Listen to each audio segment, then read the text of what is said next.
All right, so we were talking about two sides screaming and yelling, and right now we're talking about vaccines, and it really speaks to all the other issues that we're dealing with today. So there's a question, and there's no consensus. So now we've decided to silence the anti vaxxers and silence anybody other than pro vaccine. So let's talk about who's at risk. First, let's talk about vaccines. People need to understand. So, why is it important for as many people to get vaccinated as possible? And this is the important thing being missed, that can. And that's the important thing. So it doesn't matter the disease because they're all varied depending on the population, depending on the conditions, the environmental conditions especially. Some diseases are more virulent. I'm sure we've all heard that in our TV shows. Some things are more virulent than others.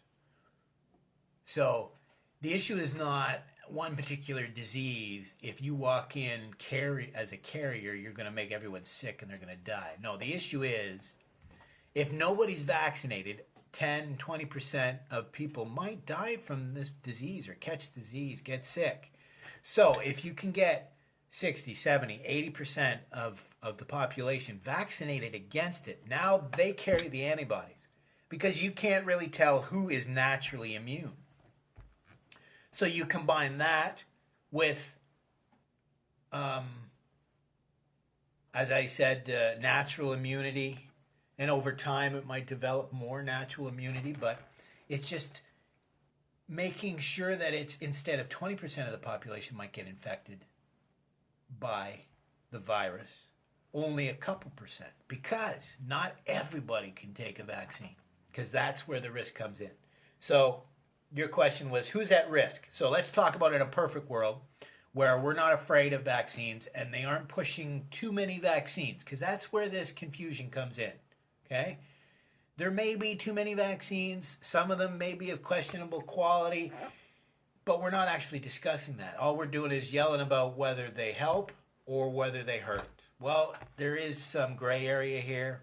If it's true that they're making 36 or making children take 36 different vaccines by the time they're 18 or whatever, I mean, that's crazy. Because, I mean, I'm the example. I could not take the vaccines. Now, I'm an old man. I'm 40-some years old. I don't know what that means to vaccines because there wasn't that many back then. But I couldn't take them because of my allergy. My very specific allergies, it could have very specifically killed me. Not autism, because the reason why I mentioned my age, at the time there was that question, whether autism was caused by vaccinations. By the way, it is not. Science has proved that. It's crazy if you still believe that 40 years later. No, it was because I had already shown severe allergies, but I couldn't take the allergy test yet. I was too young. So, no vaccinations. Well, I ended up being very allergic, and it's a good thing they waited, allergic to the specific ingredient that would have made almost all of the vaccinations fatal. Likely fatal. Not like, 1%. No, we're talking a good likelihood. Neither here nor there.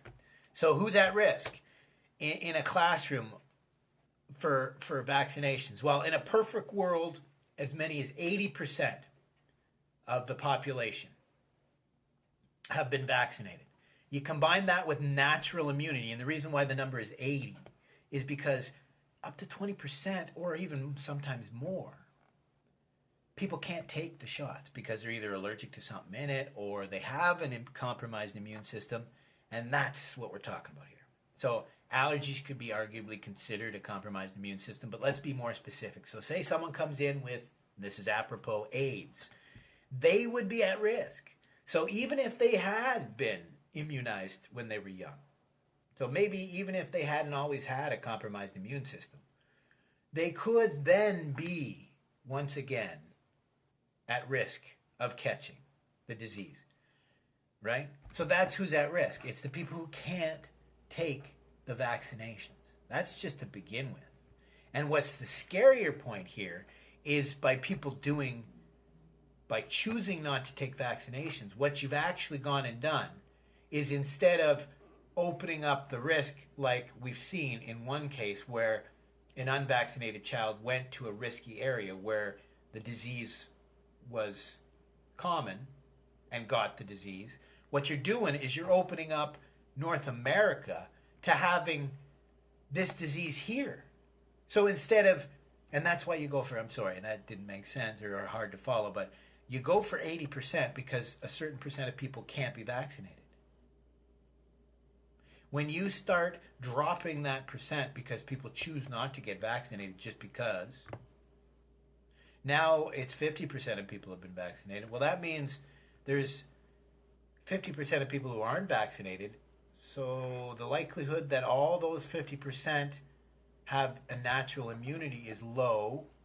Now they're coming in contact. And I mean, with our global travel that we now have, nobody specifically has to go out and come in contact with it, because last night we came in contact with how many hundreds or thousands of people just by going to one or two stores, right?